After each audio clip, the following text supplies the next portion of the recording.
You were listening to episode 180 of the Game Deflators Podcast. My name's John, and I'm joined by Ryan. Hey, everybody, here at the Game Deflators Podcast, we like to talk about games we've recently picked up, games we're currently playing, and we're getting high on light in this week's Deflation Challenge.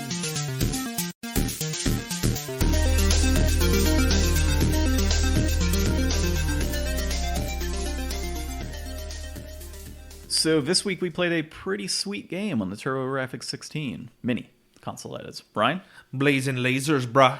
Blazing Lazers. A little late, given that 420 was 3 days ago, but, you know, what you gonna do, right? We gotta play on a Sunday. If you have any of your stash left over, go ahead and check this game out. And check us out on your favorite podcast applications. Anywhere podcasts are found. Leave us a good 5-star review, 6-star if you can manage. I believe in you. I would say a 420 review. 420-star review. Yeah. Not a 4 out of 20. Yeah, not a 4 out of 20. But if you divide that, that's a 5-star. So there we go. Well. Oh, math. Math, yeah. Yeah, solid stuff. You can also find us on social media, John. Where's our social media? Well, you can find us on Facebook at The Game Deflators, Instagram at The Game Deflators, and Twitter at Game Deflators, because they don't like the. Boo. Also, thegamedeflators.com, you can find our out-of-date website, which actually does have stuff on there. The podcast is on there if you don't want to have a podcast app that you're listening to, which I don't know why you wouldn't want to have a podcast app to listen to. Yeah. There's a bountiful amount of choices. Exactly.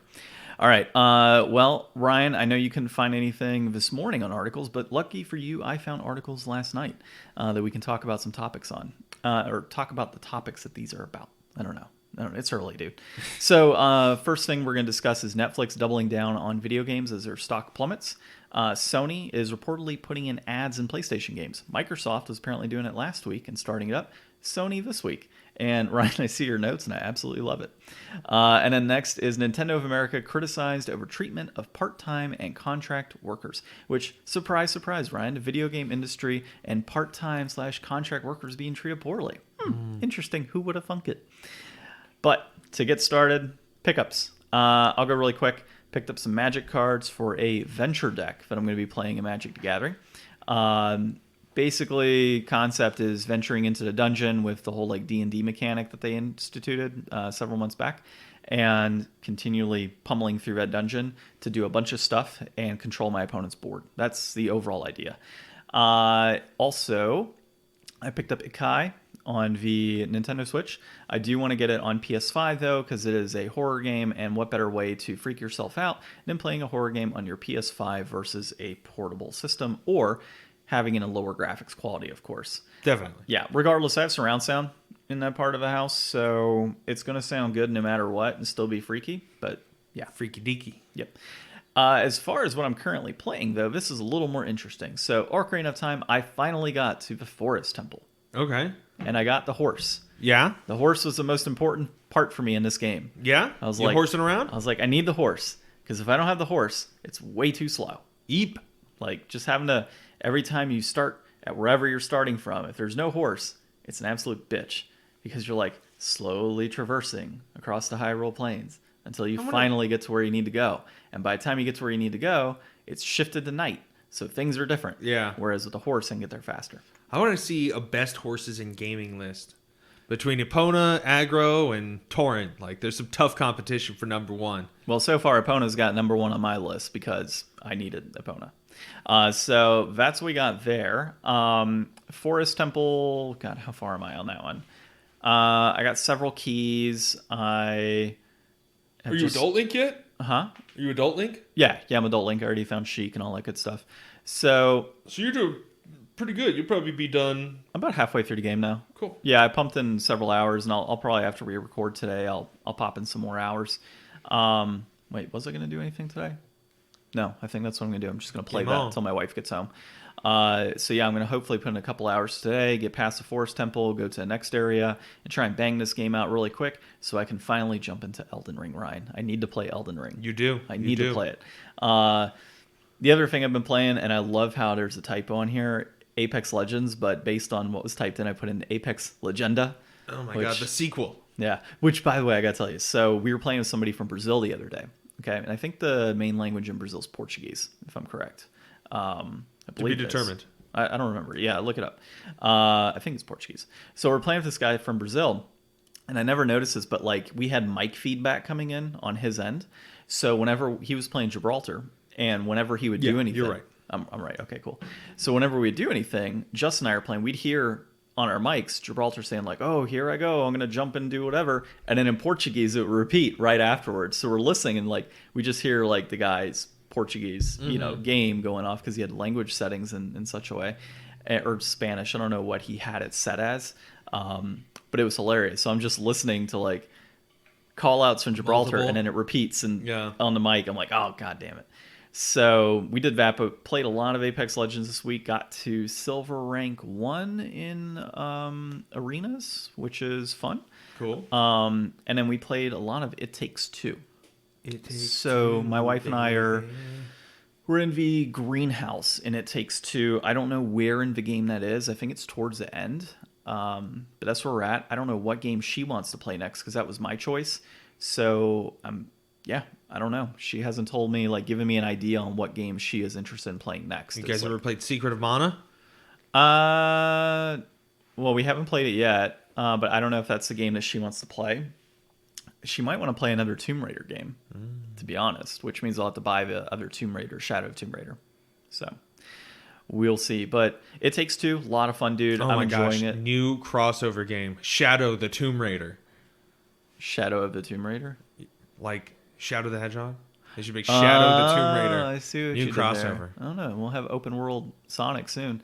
I don't know what she wants to play, like I said, but It Takes Two is phenomenal so far. Mm-hmm. I am enjoying every aspect of that game, dude. Like, Game of the year.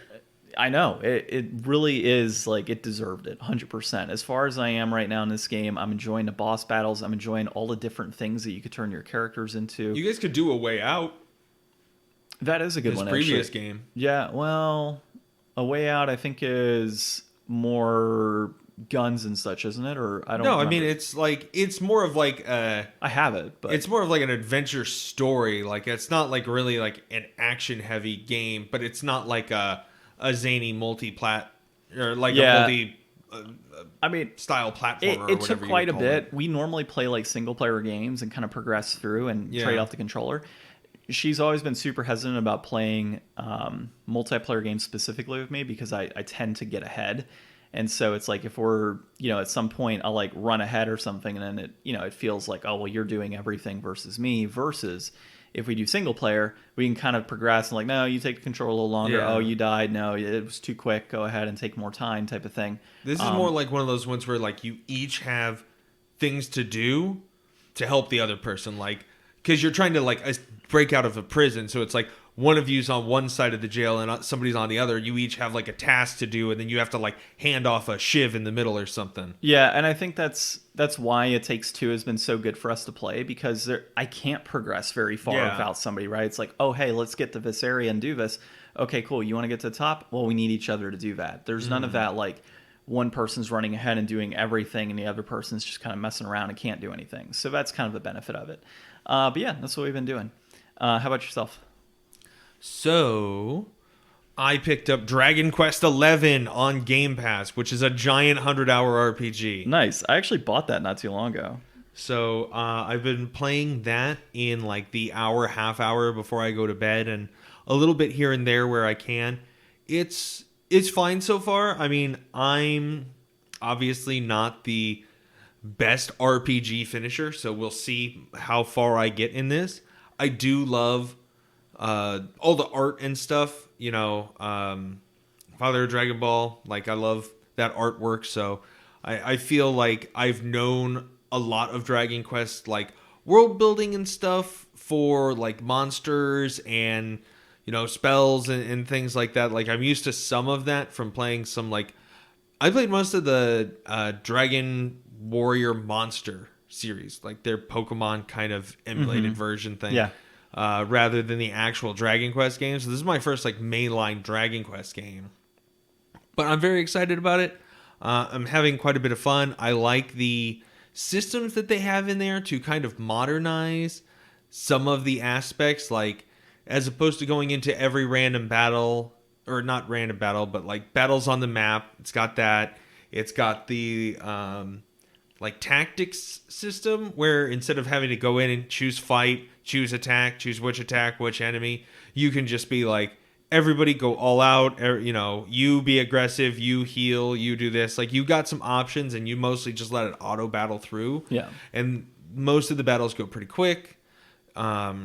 The experience system is kind of cool. You've got kind of like a sphere grid system going on where every time you level up, you get a certain amount of points. Mm-hmm. And then you spend those points to unlock like key abilities that are like, you know, you do some more sword damage, or you get a strike that does damage against dragons.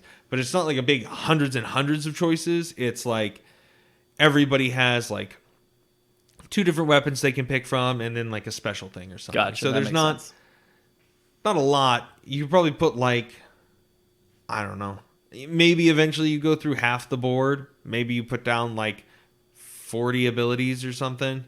I don't know. It doesn't seem like a whole lot. The characters so far are pretty fun. They've all got like European accents and, you know, stylings of talking and stuff. I kind of thought about maybe playing with Japanese, but since I'm doing it before bed, I'd rather just have something that I can kind of just listen to because I'm half asleep anyways. That's fun. Nice. Still playing some Pokemon Pinball Ruby and Sapphire on my Game Boy while I wait the unbearable wait for the Playdate to come in, while I see everybody else on Twitter posting their pictures and having fun with theirs. I gotta wait until probably the end of next month or the month after. Ouch. Yeah, it'll probably be June-ish by the time that I'm getting mine. You need to bring it here the second you got it. Well, like, maybe. Maybe. Maybe the weekend I get it. Okay, that's true. Because you'll be like, nope, I'm home. I'm just going to play. But the early reviews are out. People seem to dig it. People seem to dig the games. There's so many people online making games. The future looks bright for Playdate. I think it'll be fun. We need to make a Game Deflators game. We talked about it. Also, booted up Golf Story again on my Switch, and I've been playing a little bit of that again. How is that, by the way? Because I've seen it and I've wanted to play it, it's but great. I never have. It's great. It's so fun. It's like a great little golf RPG with like really great like comedy and cute little scenarios and little golf courses. I really dig it. I played through most of it before, and I was telling a friend at work who's into golf stuff about it, and it made me want to check it out again. Nice. That's been my week. Oh, we also did new Capenna pre-release last night, and that was a ton of fun. Oh, yeah. Shout-outs to the Topiary Tyrannosaurus or whatever. Yeah, so you and I both went 2-1. Somehow I placed in 5th. I don't know how, but apparently I was the top 2. You know what I think it is my only loss came against the one guy that won the tournament. Mm-hmm. That might be it. And then everybody else like got seeded. Yeah, I got seeded in a better spot, obviously. Now, if I would have beat him the first round, then I probably would have won the whole thing. But, you know, at the end of the day, it was like you would win a mat, which I don't care to win the championship mat, like whatever, and then an extra pack of cards. Like, so the fact that I got 2 promo cards and 2 packs of cards at the end, totally worth it. Plus the 5 packs and the whatever random Capenna pack thing that comes in it for $30. Yeah. Not a bad deal. Exactly. So I think at the end of the day, we got like... Can you buy those like all weekend? Yeah, you can buy them like much later on too. Oh, really? Yeah, but I don't think it's worth it. Like somebody did a review a long time ago where they, instead of buying like a booster box, they bought like multiple pre-release boxes because apparently you normally get really good stuff. Which you saw Bash in front of me, he had like 6, mythics that he got out of his. I got a fat 0. I got 1 mythic, and it was a okay mythic for like limited play like that. It was great, but. He got like a Planeswalker and all these crazy cards, which were like $30 a piece.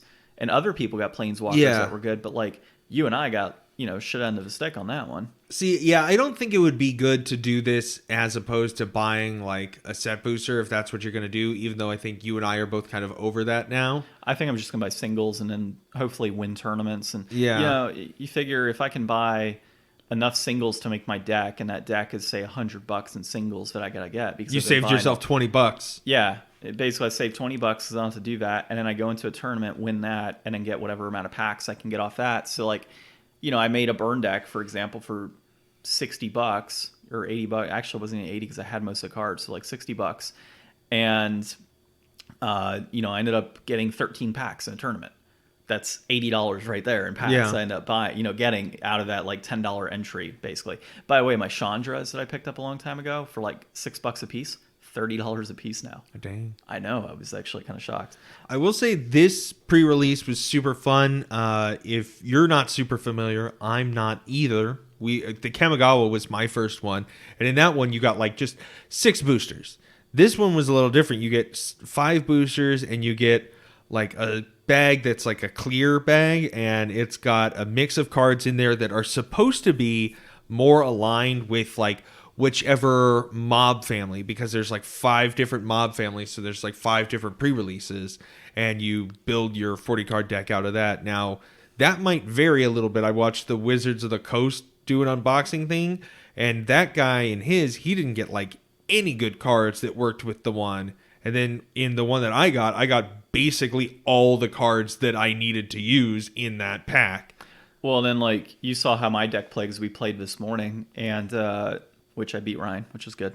But my stuff worked as well for what I was doing, but it was a little slower pace. So like anybody who's, and that's the thing I've noticed with this new set, is it's very mid-range focused or long game focused versus more aggro focused, which I think because of that, I'm probably going to play Burn next week at the tournament, because everybody's going to want to play all these new cards. You're going to want to run people through. Yeah, I can just run people through with that. And then like, oh, you got life gain? I'll burn your life gain card. Oh, you got this? I'll burn that. Like that's, I think, what I'm going to have to go with next week. And I might be able to take a tournament next week. Especially if everybody's going to be running like 3 color. Yeah, exactly. So 3 colors, like, what are you going to do? Drop like a couple monocolor creatures here and there? Like, so we'll see. But I'm going to play a lot of either burn or a lot of 2-color control moving forward for this new set, because it's going to go completely against the meta. That's what I want to do, is go against what the meta is and play to that, and we'll see. One other pickup I had before we go into these topics, I picked up the Dark Souls D&D RPG book on pre-order. It's like $30 through Game Nerds, and it's pretty much a 5th edition, campaign for Dark Souls. Is it officially licensed? I don't think it's officially licensed, but like it is. It's all 5th edition rules, D&D focused, Dark Souls. Okay, cool. So I'm totally down with that, dude. So that comes out in, I think, June. So I'm going to be picking that up there and reading through it, maybe playing that one. I don't know. I kind of want to do that, or like a really fun. Like, yeah, I want to definitely check that book out when you get it. Yeah. The second I get it in, I'll let you know. All right. Jumping into our first topic here is Netflix doubling down on games as their stock plummets. This was an article by Ari Notice at Kotaku. And, I guess I don't have any really strong opinion towards this overall. I mean, I think it's pretty cool that Netflix is jumping into games. In fact, I saw the other day they had like a trivia game, funny enough, on the TV. It was just an interactive trivia game that you could play on your TV with your family. Is it Trivia Crack? I don't know if it's trivia. No, it's not Trivia Crack, but it was some sort of trivia-based game.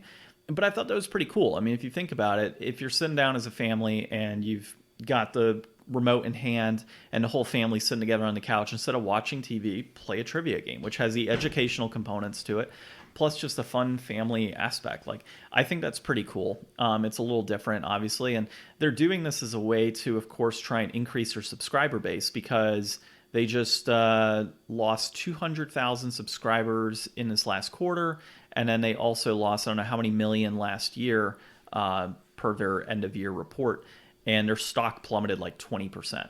Like, it hasn't been this low in a number of years. Actually, I don't think it's 20%. It plummeted, and it hasn't been this low in 20 years, is what it was. Yeah, this was like the first time they've reported losses like ever, I think. Yeah, and like... And now they're talking about this. Did we talk last week about their cracking down on password sharing? We didn't, but that is a key thing that I saw is, the whole password sharing component where, and everybody does this. They share a password for a Netflix account with their family. Family can watch stuff, wherever. Whereas, and they have I think it's 200 million subscribers globally. So it's not like they don't have a number of subscribers. But if you figure 200 million subscribers, how many of those people are sharing that with, like, on average? Yeah, I think two they other estimated people. Like at least like 30 million other accounts or something. Dude, that's probably a very, very conservative estimate. I mean, like, for me, for example, I have my account, and my mom watches it, my sister watches it, and my brother watches it, and then occasionally Justin watches it. That's 4 people that could potentially have that. So let's just say on average, each account shares of 2 people. That's the potential for 600 million subscribers total. Yeah. Versus 200 million. I think that I pay for HBO, or I might be getting it from somebody else. I don't really know anymore, but I know that I couldn't watch it one night last week because too many other people were, and I was like, I don't even know if this is our service or not, but I'm upset that I can't watch what I want to watch. Well, but that's a Netflix whole thing, though. Netflix encouraged years ago that you could jump in with. Well, and it got all those people hooked. As soon as they crack down, those people are going to subscribe themselves because they're going to be Netflix is the one you really can't get rid of. I like Hulu and I keep it around for convenience. And I know there's a bunch of ways to get Hulu for free through something, but it would be the crappy ad one. And I don't want the ad one, so I keep paying for the ad-free one. But well, that's not even free anymore. It's $6 for the ad one. Yeah, so that's what I'm saying. Well, there's some places you can get it for free. Sometimes your phone company or whatever will get you a bundled thing or whatever. Yeah. But it's always going to be the ad version. Yeah. And there's no way to upgrade it or whatever through bundling. So it's Netflix is the one that's so safe. But back to gaming, Netflix, I don't believe in it. I think it's a waste of time. I think the only games they're going to put on there are games that I would rather play on my phone while watching Netflix. I don't want to play Angry Birds on my TV. I want to play Angry Birds on my phone and watch Netflix on the TV and be completely lost in neither, really. But why can you do that when you can play Angry Birds on your TV and watch Netflix on your phone? A reversal. Oh, no. And I mean, you can still technically play those Netflix games on your phone as well. Yeah, but they're I guess it's a way for people to get access to some stuff, but if it's going to be a draw, it has to be giving you access to paid games for the subscription of the account. If you just put games that are already free on other platforms on there, it doesn't really do anything for you. Yeah. So I don't know what they're planning. I mean, Netflix has a lot of money and they have a lot of ties with teaming up with IP. So I could definitely see them being hey, you make video games and we helped you make TV. So now help us make the TV that we made from your video game, reverse engineer that into a video game on our platform. If they get into stuff like that, I can see it. But best case scenario, Riot teams up with them to make a League of Legends game that's exclusively going to be on the Netflix platform. But it's not going to compete with League of Legends. It's not going to compete with the fighting game they made. I think they're making a shooting game too. They're making their own stuff. Whatever they make for you will be some garbage clicker game that 10 people play.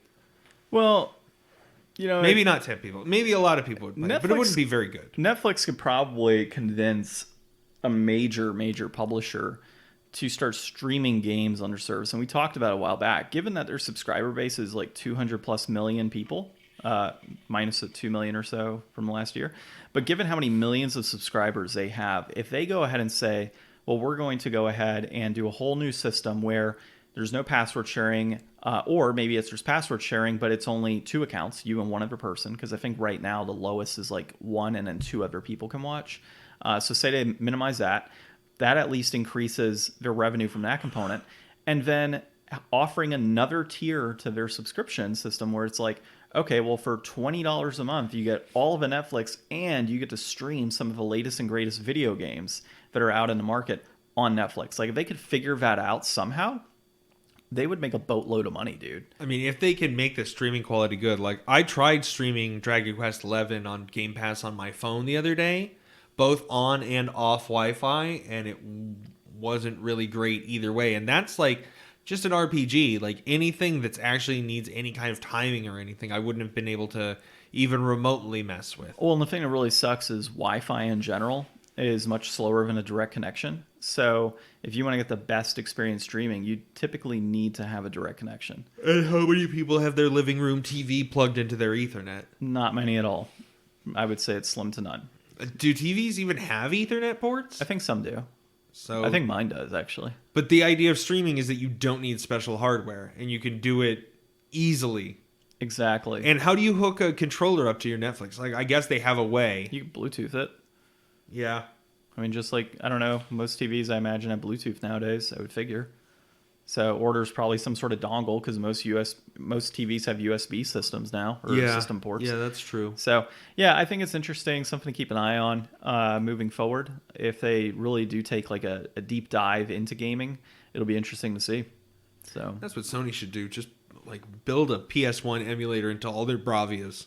I mean, realistically, it should. You know how much they would sell just doing that, dude? Like, that would be pretty sick. Like, comes preloaded with a bunch of games. You know how the old hotels, they'd have a bunch of preloaded games on TV you could play? God, that was a long-ass time ago. I remember going to a hotel one time, and they had a Super Nintendo hooked up to the TV. I wish now I had that TV, because those TVs are stupid expensive. But we went in, and my brother was like, oh, look, it's Mortal Kombat. Oh, it's Donkey Kong. And he's playing. I'm like, we probably have to pay money for this, like, to play. And he's like, no, we're fine. Like, he was younger than me. Racked up like a $400 bill on there. Somehow my parents were able to get that like knocked off and there wasn't an issue. But yeah, that was interesting. All right. Next thing is Sony reportedly plans to put ads in PlayStation games. Ryan, I will let you continue with your notes, but first, Miyasato at The Verge is where this came from. So your notes, Ryan? So I just... Oh, that's not how you started your notes. I need you to read it word for word here. God damn it! Right, I knew this would catch on quick. God damn it, Bobby. We just talked about this garbage last week, and I was so against it, and now freaking PlayStation's like peeking out over the hedges, looking at Microsoft's green ass grass on the other side.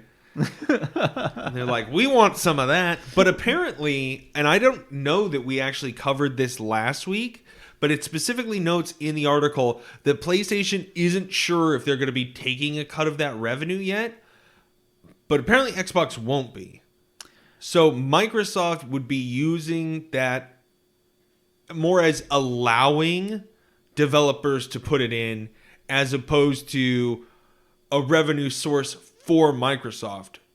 And if Sony goes the other way, I mean, it would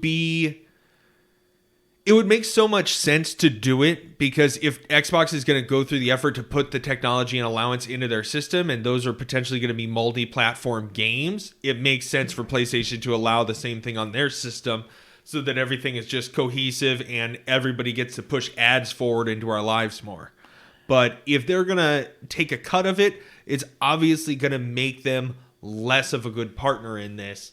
And I think that's just another way that Microsoft can kind of slowly just throw their weight around of just how much surplus they have to work with. Like, they can do these super mega buyouts. Not that Sony can't do really big buyouts, but not on the same, capital level that Microsoft is. Yeah, like we said last week, it doesn't bug me too much to have advertisements in games as long as it's subtle. So, as they've said, it's going to be billboards within games. So if you're playing a racing game and there's a billboard for whatever. But, I like Microsoft's approach here of this. We all know this is going to happen. Like, this is the future of gaming. They need additional revenue streams with all these free-to-play games. Yes, they have, like Apex is a great example, right? Have I paid a penny into Apex? No. Have I put hundreds of hours in Apex? Yes. Have I looked at any advertisements, purchased those products? I don't know. Like, I haven't noticed any ads. But if there are ads in those games, is it going to take me away from playing Apex? No, it's not going to take me away from that. Is it going to be a nuisance? Probably not. What if it's effective advertising? Well, then it might be for something I need. I don't know. Like, I have to see the ads and know exactly what it is. Dude, actually... What if it just starts costing you money? Like, what if all of a sudden, you just start losing money and you can't realize why? Yeah. And then suddenly over time, you look around your room and realize that all the advertising from Apex is slowly eating away at your mind. Those, only on TV advertisements or only on TV products? It's going to be, only on EA products. It's going to be, stupid stuff. Like, the cash register that charges you money. We got the ShamWow guy hanging out on billboards now. Yeah. Can you imagine? Just, an orange banner. It's just him smiling. It'd be insane, dude. He's crazy. But yeah, I mean, I don't think it's too bad. I know people are very much against this, but if you kind of consider, the revenue this brings the developer, the fact that a lot of these developers with these free to play games, this allows them to, hopefully innovate more in those titles, put more funds towards those products, and then, pay out the people that are working on it. If they're going solely based off of things like, battle passes and loot boxes and all these other things that you could potentially buy, yeah, there's a lot of revenue coming in from that, but it's so like dominant in gaming right now that people are split focused on what they're doing. So you might have a game that they're like, oh yeah, we're going to release this free and we're going to have all these great cosmetics and things we could do for it. But if they don't have a crazy player base on there, or if they have a player base and that player base is not necessarily buying into those loot crates and such, well then what are you going to do in terms of making revenue? So ads is actually the way to go in that respect. And by putting it on the developer to say, hey, we're going to go ahead and put in here, we're going to offer advertisements. As a consumer, you could also say, well, you know what? That developer, or like say Apex or, one of these other free games has like disruptive ads that come into play. You can be like, well, screw that. I'm not going to play that game anymore because of advertisements.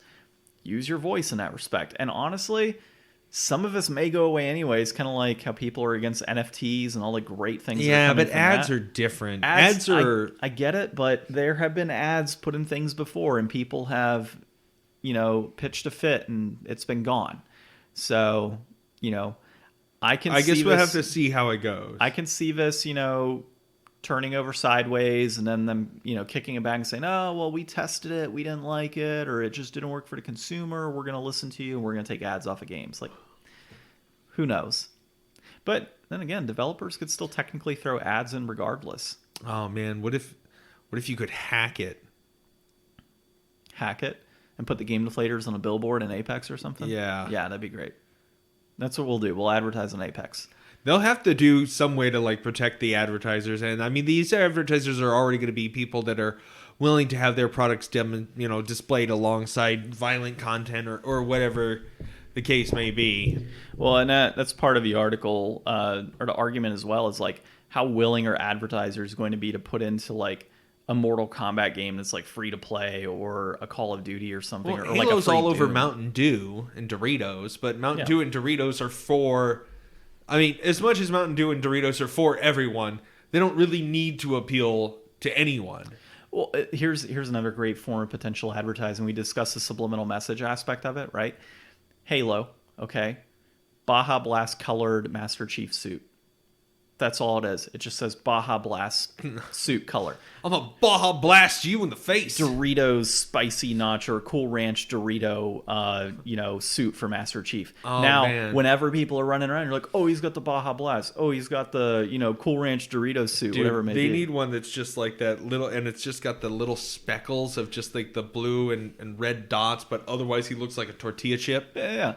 But I mean, like that right there is a prime example. Like you buy into that, and now all these people that see that potential like Master Chief suit know Baja Blast and Cool Ranch Doritos. Yeah. I mean, Only a Taco subliminal Bell. And the fact that they're making money off of that too. And it might not even be a money aspect. It might be we're going to launch this for free. Claim your thing here. And the other thing was like, apparently, and you brought this up last week, perks towards watching advertisements are also being discussed.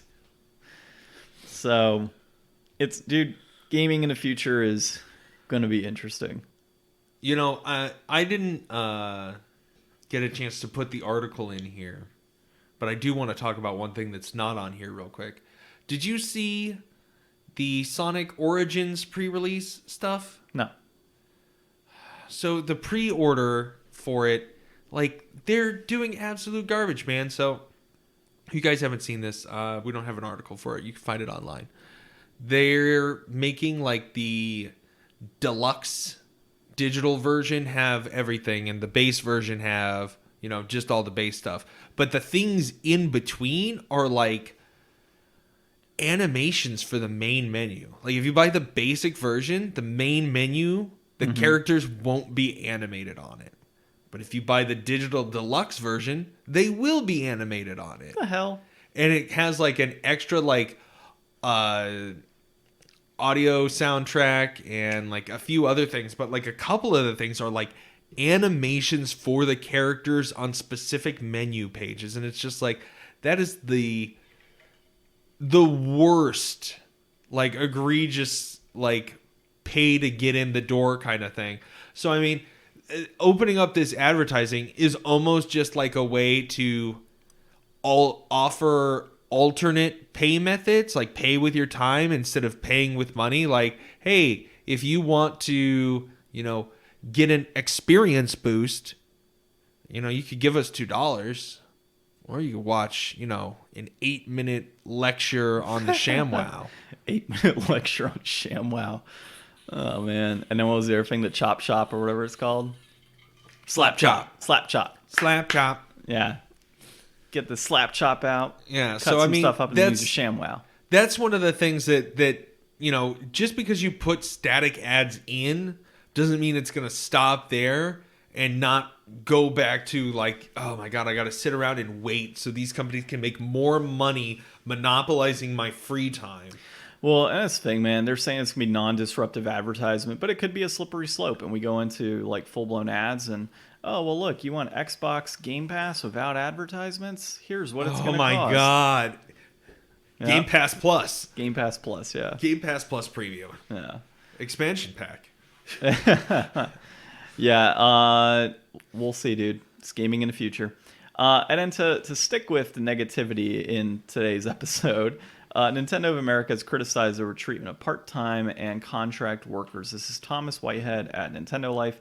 So, the general basis here, and they gave a really good story, is, for example, the benefits that some of these employees have that are contract versus a full-time. There's like a Nintendo museum apparently in Redmond. Is it Redmond, Washington? Redmond, Washington. And contract employees are not allowed to bring their families there into the Nintendo Museum because they're contract or they're part-time, whatever it may be, whereas full-time employees can. Benefits are completely different, of course. They have these people on, I think they said it was like 10-month contracts or something, or 11-month contracts, and then a forced 2 months off, and they lose all benefits, all pay within that period of time before they could start back up. That was one piece. There's a story of a lady or a guy, I can't remember, that like slipped and fell and had like concussion symptoms, and they like refused to allow her to be treated at the clinic within the Nintendo of America office. And they wouldn't let a coworker drive her. A full-time employee specifically. A full-time employee could not drive that person to the hospital to get checked out. And then once all that was said and done, they had to get an Uber to take him. And like that was it. So it's kind of crazy. Like, I look at my company and how we treat part-time employees. I'm not going to say who I work for, but the man. Yeah, we have contract employees, and those contract employees, like, honestly, you would think that they're full-time employees right now based on the interactions we have, based on, what they do on a day-to-day basis and how we chat with them. And I don't know what their benefits are and such, but I would imagine that they have the same benefits I do and the same access, like out in one of our offices. You would imagine, but you'd probably be wrong.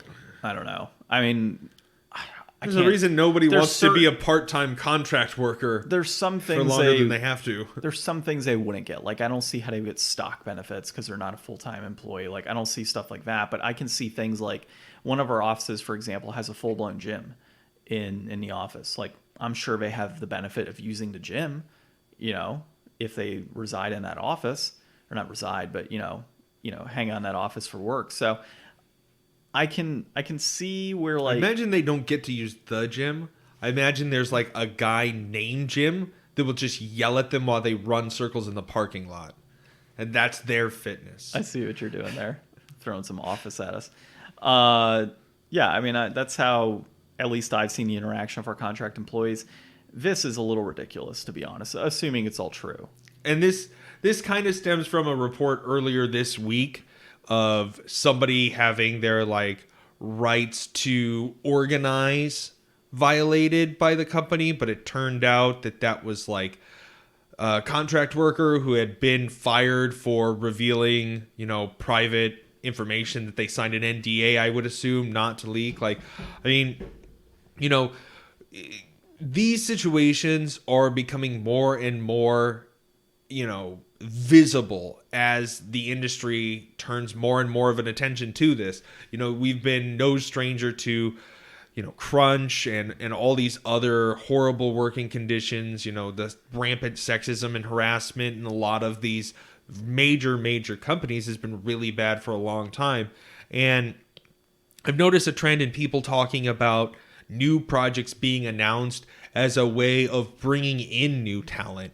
And I've heard people mention that it's getting, more difficult for these studios to find and attract top talent. And I think that the ubiquity of access to tools, people that are, now that we're generations into this, where people have been gaming their whole lives and people are starting to adopt how to do these things younger and younger, and there's a lot more avenues to get into gaming and making games and doing all that eventually it's really going to start coming to a head. Like, I think CD Projekt Red already announced that, like, the next Witcher will have, like, they're guaranteeing there will be no crunch or something, and other studios are making strides for this too. So, like, the more and more competitive it gets to get people in, the more hopefully these kind of situations go to the side, because they're going to realize, we can't just keep treating everybody like garbage and sending all the money up to the CEO,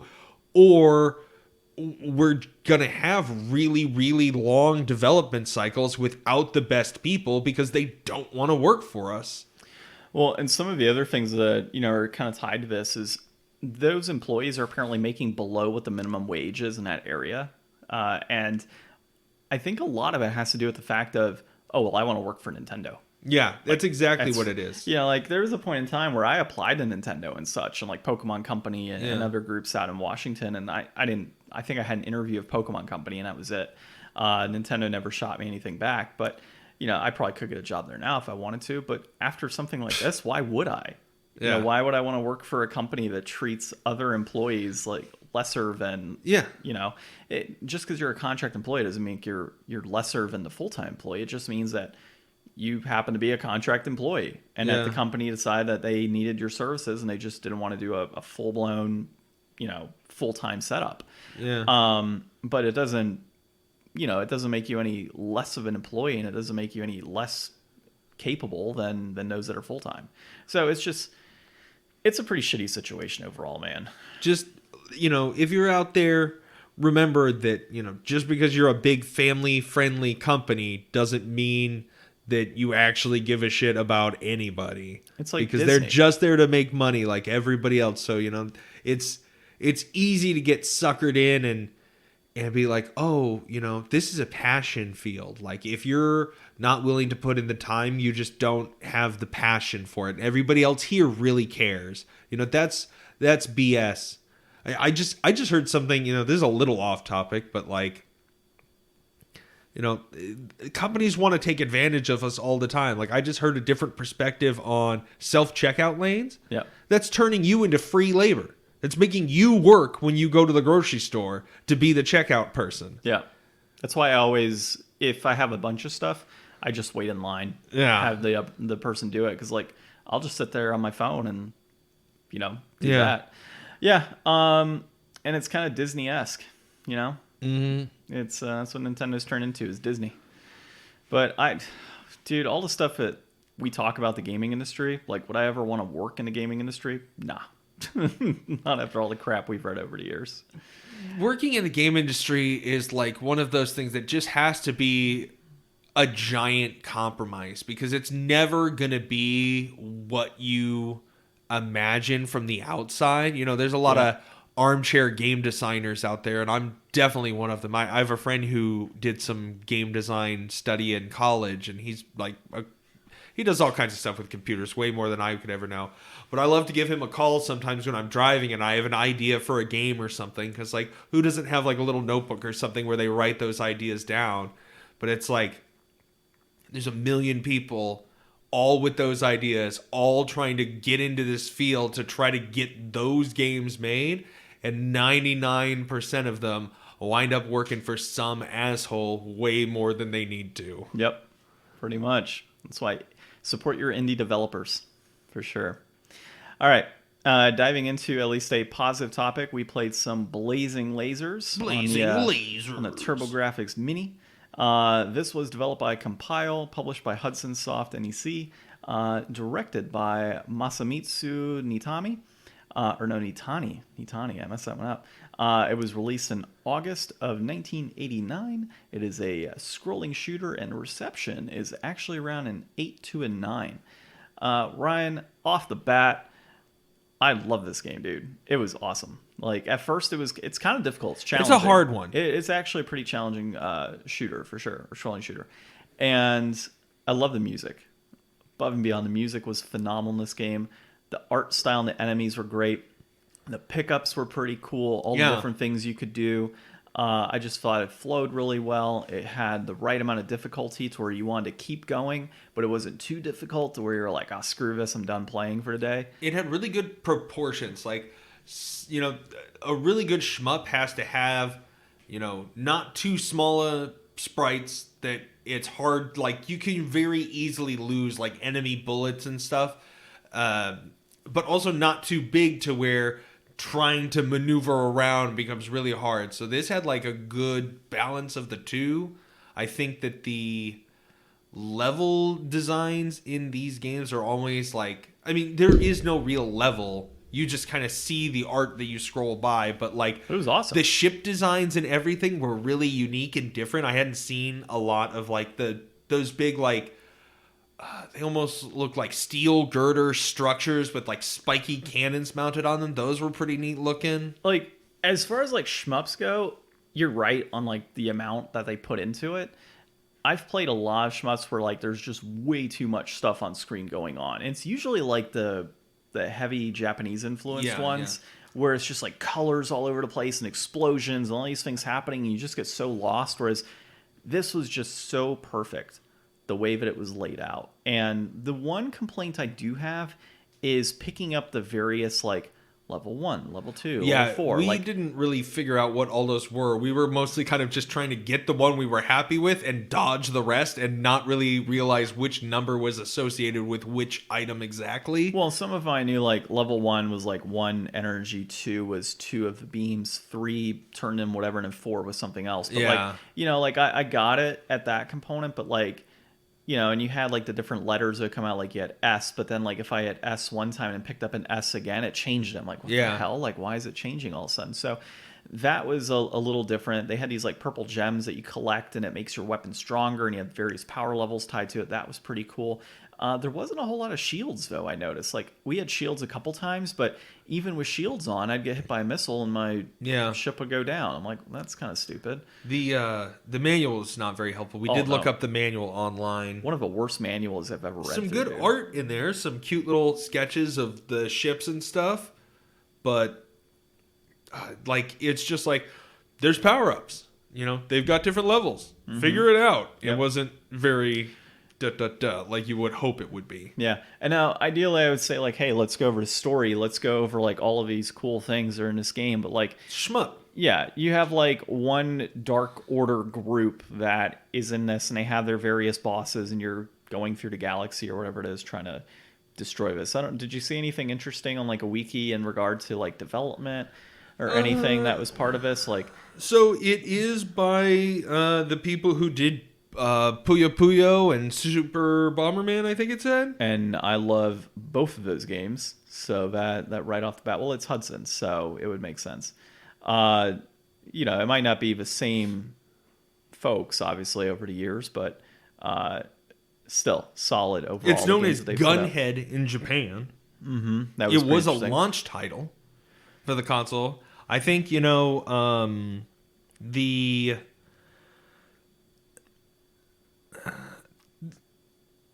there's not a whole lot to say about these games sometimes in my mind, just because I don't play a ton of them. Like, I played some Super R-Type or something last year that was fun.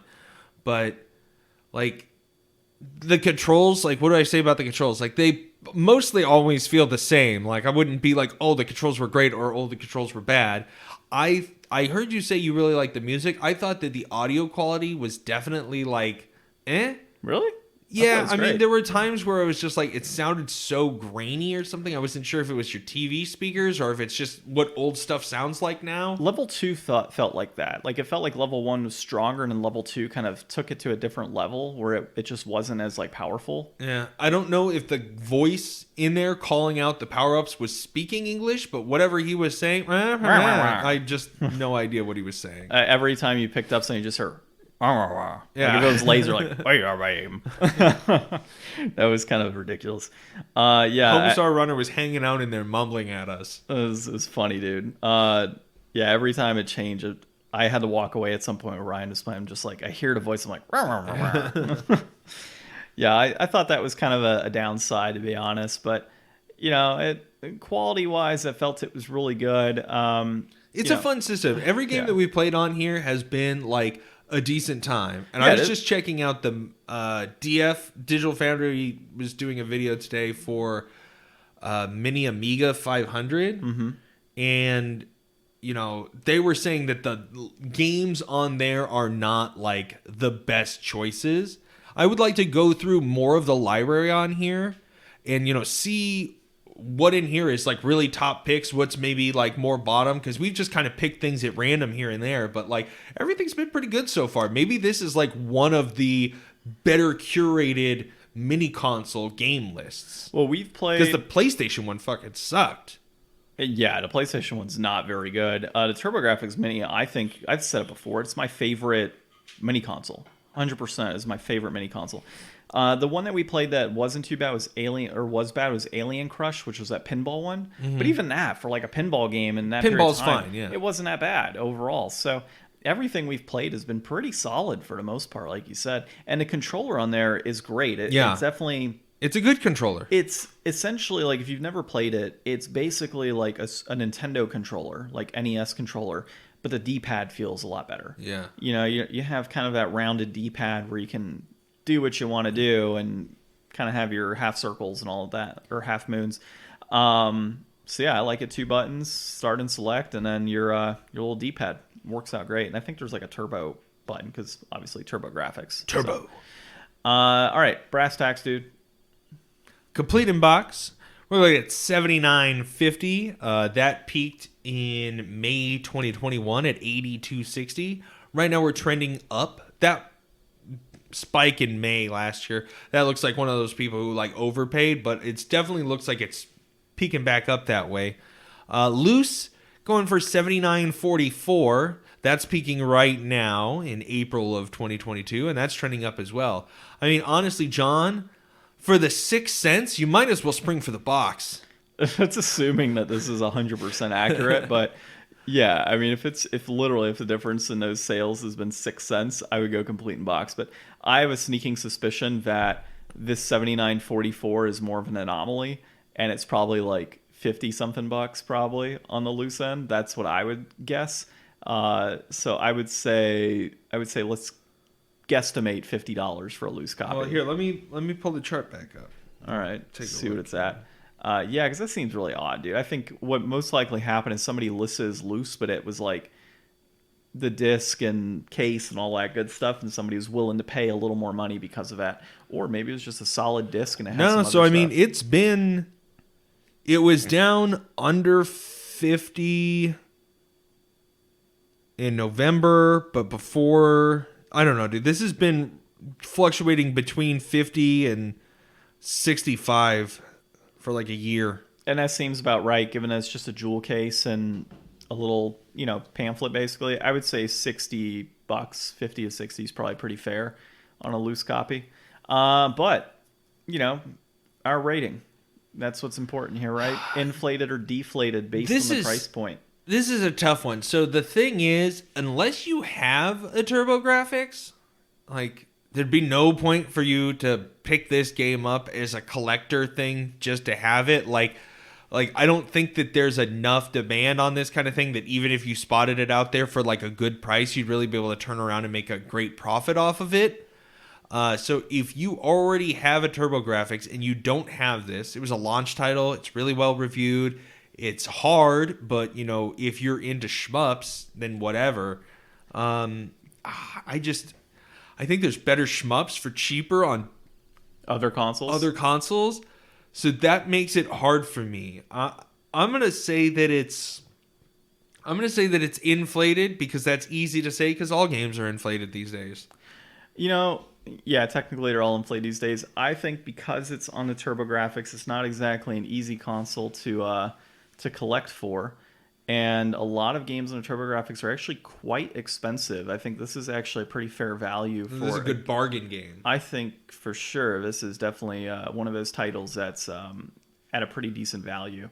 Given the quality of the game itself, given the scarcity of most TurboGrafx type stuff and how expensive it is. Like, I just sold a complete in box one year and a half ago for $800. Just a console complete in box. Like, it's insane. So think about the games. Like, I've got TurboGrafx games that are like $200 sitting here because I want to get there's supposed to be a third party TurboGrafx. Yeah. Or not TurboGrafx. There's a Turbo Duo. They're releasing a Turbo Duo, a new one at some point, or it's already come out. But I've got games like that are much more expensive. I think I sold a copy of the game that we played on here a long time ago, Splatterhouse. I sold it for like $180. Like, solid, amount of money for that. So I would say that this is deflated based on TurboGrafx. But I would say in the general case, I would agree with you that there's probably better shoot 'em ups at a lower price point or more accessible. So, tough one. Yeah. Tough one this week. Decent game, tough call. Yeah, I mean, let us know what you think. Yeah, let us know if you played it. Yeah, I would say put inflated just for the purpose of, you're right. Like, unless you've got the TurboGrafx, really you could just pick up a mini for like $150 and get a whole bunch of games. Yeah, that's the way to do it. Yeah, for this specifically, unless you already got TurboGrafx. So if you got TurboGrafx, it's definitely deflated. So, all right, cool. I don't know, man. Well, we're recording remotely next week, so we'll have to play. You should get your PlayStation fixed. Yeah, I should. So we can play that. Or let me know a game that we both have and we can play that as well. But all of that said, Ryan, this has been episode 180 of the Game Deflators Podcast. My name's John. I'm Ryan. And thanks for listening.